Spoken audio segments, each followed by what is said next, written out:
Assalamualaikum warahmatullahi wabarakatuh. Bismillahirrahmanirrahim. Karena itu wahai saudariku, kata beliau sebagai wanita bicara kepada wanita yang lain. Berusahalah agar rumahmu menjadi tempat yang nyaman bagi suamimu. Jadikanlah kediamannya adalah tempat kesenangannya. Dengan cara membersihkannya dan menatanya sedini mungkin. Maksudnya, segala sesuatunya dilaksanakan dan disiapkan sebelum kepulangan suamimu. Sehingga ketika suami pulang, ia mendapati dirimu telah siap menyambut kedatangannya dalam keadaan bersih, lagi menyenangkan hatinya. Termasuk anak-anak. Mungkin ada di antara istri yang mengatakan ikuti acara kita, tapi kan saya punya anak, Ustaz. Anak kan juga mesti dilayani. Kewajiban juga orang tua, haknya anak-anak. Benar. Tapi apakah Anda harus habiskan semua waktu dengan anak? Bukankah Anda sudah seharian dari suami tinggalkan rumah, sampai suami pulang Anda bisa punya banyak waktu dengan anak-anak? Kenapa Anda tidak penuhi kebutuhan anak-anak Anda sebelum suami pulang? Sudah kenyang, sudah bersih, rapi, sudah pakai baju tidur anak-anak, dan sudah siap untuk ditidurkan. Kenapa Anda tidak lakukan ini?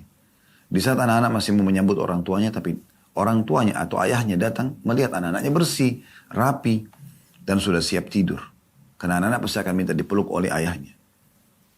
Ini juga menambah kesedihan dari para suami kadang-kadang. Dia pulang, mungkin istrinya rapi, tapi anak-anak tidak. Atau bahkan dua-dua bergabung. Sudah istrinya berantakan, anak-anaknya berantakan. Sehingga tidak tahu istri seperti ini apa yang dia kerjakan sebenarnya di rumah.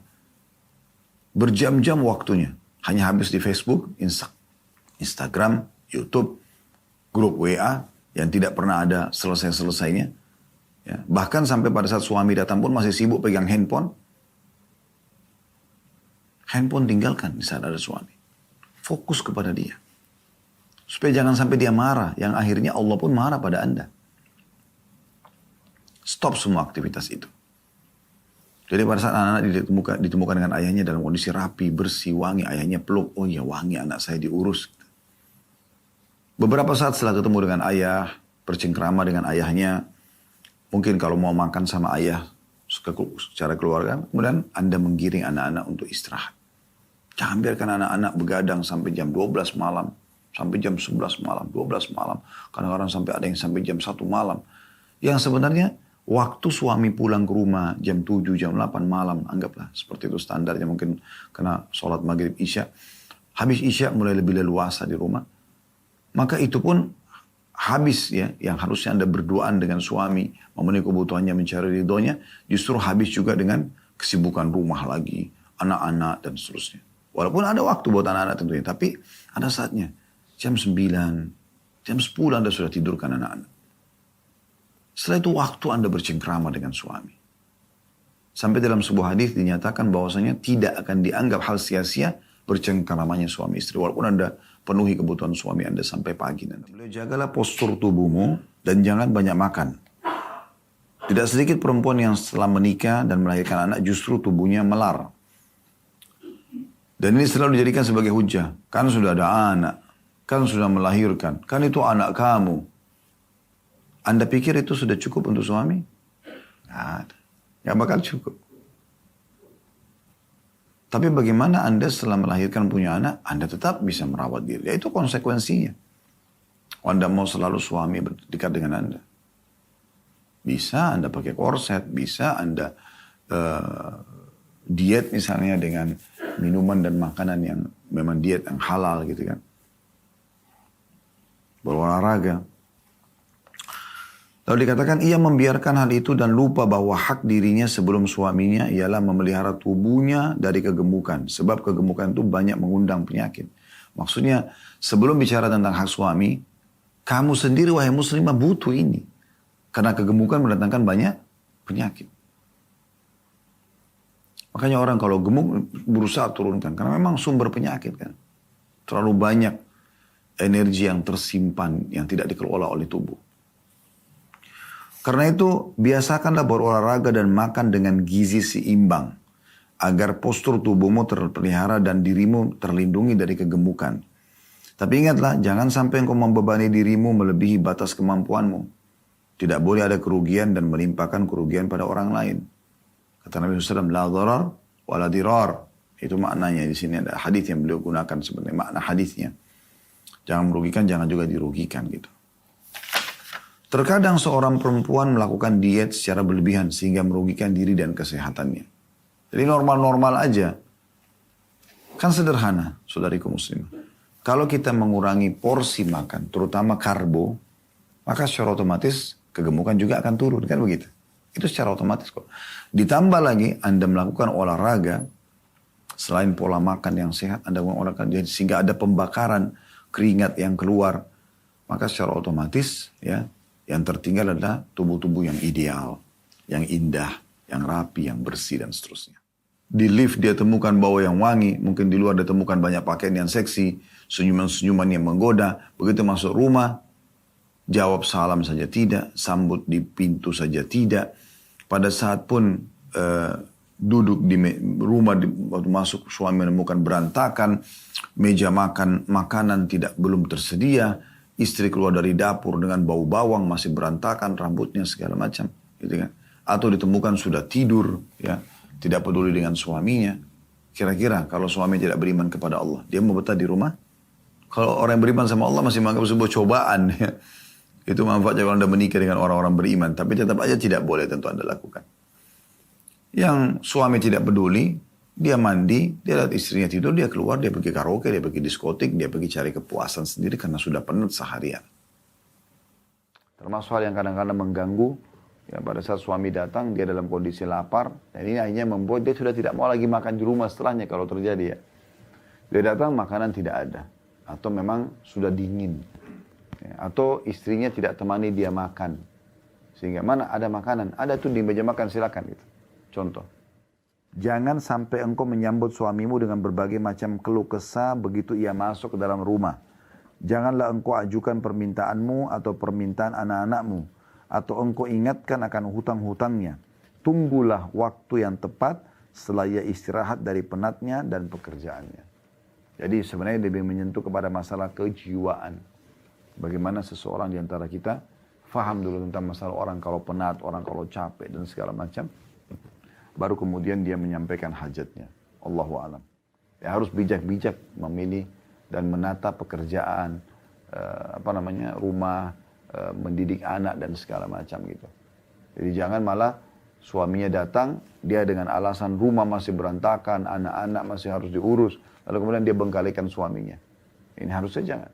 Jika keistimewaan lebih dominan daripada kekurangan, maka tidak ada problem. Yang menjadi problem adalah manakala kekurangan yang lebih mendominasi. Maka itu berarti bahwa engkau sedang diuji oleh Allah SWT. Ya. Namun semua itu bisa engkau lalui dengan kesabaran. Ya.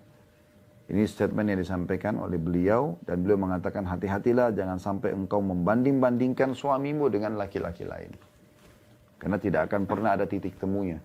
Kapan seorang wanita sudah membuka satu pintu, suami saya sama orang ini kayaknya ini orang lebih baik, maka tidak akan pernah ada kebahagiaan dalam rumah tangga. Ciri wanita terbaik adalah kalau dia berbelanja tidak mubazir, tidak berlebihan.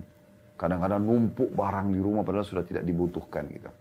Saya pernah subhanallah di salah satu toko di Jakarta, datang kebetulan antri di kasir gitu. Terus ada satu ibu, dia mau beli satu tempat kayak semacam tempat tidur gitu. Karena di sebelah jadi terdengar gitu. Mereka ngomong gitu. Terus suaminya bilang, untuk apa beli ini? Di rumah banyak barang, banyak seperti ini. Dia nggak mau tahu. Dengan cemberut tetap dia ambil, tetap dia ke kasir, lalu tetap diambil sama dia. Akhirnya suaminya seperti orang yang kesel gitu.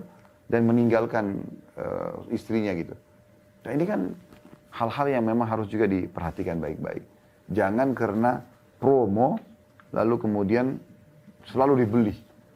Karena diskon. Itu tidak akan habis promo sampai hari kiamat. Ya. Habis promo ini dia buat promo baru lagi. Diskon lagi. Pasti nggak mungkin. Maka harus kita belanja sesuai dengan kebutuhan, bukan keinginan. Kapan kita butuh, beli yang terbaik. Islam tidak larang. Kita beli makanan yang terbaik, pakai pakaian yang terbaik, kendaraan yang terbaik, tempat tinggal yang terbaik. Tapi butuh. Bukan tidak butuh gitu. Karena kami, ibu-ibu sekalian perlu garis bawahi, laki-laki ini memang Allah ciptakan untuk alam luar. Jadi memang kulit saya sama bapak-bapak di sini ini Allah ciptakan untuk menghadapi panasnya matahari, untuk nagih utang, untuk sholat berjamaah di masjid, untuk antar jenazah, untuk jihad. Jadi kita nggak butuh sunblock, kita nggak butuh hand body, gitu kan. Nah, ini membutuhkan defense, sifat defense, pertahanan dalam diri yang sangat kuat. Oleh karena itu kalau ibu-ibu hadapin suami dengan cara ya, laki-laki, maka dia akan lebih tegas. Ibu pecahin satu piring, dia akan pecahin satu rak. Ibu banting pintu, dia akan rubuhin pintu. Jadi bukan dengan cara begitu. Kadang-kadang ada istri yang mengatakan, pilih saya atau ibumu. Ini gimana caranya? Ya pasti ibunya yang dia pilih. Nggak mungkin gitu. Dan tidak ada istri subhanallah yang beginikan suaminya. Dia mengatakan misalnya, pilih saya atau ibu kamu. Atau misalnya dia membuat suaminya jadi durhaka dengan ibunya. Kecuali Allah akan kasih dia anak yang durhaka sama dia. Pasti begitu unsur timbal baliknya. Karena kebaikan akan terbalas dengan kebaikan. Keburukan akan dibalas dengan keburukan. Itu sudah otomatis. Ya. Jadi banyak hal yang harus kita perhatikan gitu. Para kaum laki-laki sedih. Pada saat apa? Sederhana. Tanda kutip, bau dan bau. Semua yang ditemukan, nafasnya istrinya bau, bau mulutnya bau, ketiaknya bau, kemaluannya bau. Duduk di semua sisi ruangan, di sini bau, di sana bau. Spray bau, bantal bau. Kamar mandi, la haula wala quwata. Masuk dapur, semuanya berantakan. Tonton, edukasi bisa Anda pelajari sekarang di YouTube banyak. Penataan dapur yang bersih, penataan dapur yang rapi. Sebenarnya kata kuncinya begini, setiap kali habis satu aktivitas, clear, selesai clearkan, rapikan. Apapun itu, Anda mulai dari situ saja dulu. Maka insya Allah akan aman. Banyak muslim yang tidak paham masalah ini. Rumah yang ibu-ibu disiapkan oleh suami walaupun kontrak, apalagi kalau beli. Setiap jengkalnya itu Allah akan tanya tanggung jawabnya nanti. Rumah, nggak boleh ibu biasa bilang, ditanya sama suami, mana kemarin kopiah saya? Oh saya nggak tahu. Hanya pembantu hilang. Itu kan amanah. Tidak boleh menganggap remeh sendok-sendok yang hilang, piring yang pecah. Amanah semua. Harus dijaga. Dan perlu digarisbawahi itu adalah harta suami yang walaupun sederhana tapi Allah amanahkan. Sebagaimana anaknya juga adalah amanah gitu. Juga Aisyah radhiyallahu anha pernah ditanya, siapakah perempuan terbaik? Ia menjawab, wanita yang tidak mengetahui aib perkataan. Maksudnya tidak pernah mengucapkan kata-kata yang menyinggung perasaan suaminya atau menjatuhkan suaminya atau bertutur kata yang kasar. Nah ini yang dianggap wanita terbaik. Yang tidak mengetahui aibnya perkataan, tidak tertunjukkan untuk memperdaya laki-laki selain suaminya. Nah, jadi dia betul-betul hidup untuk suaminya. Dengan hadis Nabi SAW, janganlah seseorang di antara kalian pulang dari safar, kemudian dia bertemu atau datang kepada istrinya sambil buat kejutan. Tiba-tiba. Tapi informasikan terlebih dahulu. Untuk apa? Kata Nabi SAW, agar si istri sempat menyisir rambutnya dan mencukur bulu kemaluannya. Man dalla ala khairin falahu ajruhu mithla ajri fa'ilihi min ghairi an yankusa min ajri syai'. Siapa yang menunjukkan pada satu kebaikan kemudian diamalkan oleh orang lain, maka penunjuk ini mendapatkan pahala serupa dengan yang mengamalkan tanpa dikurangi sedikit pun. Masya Allah.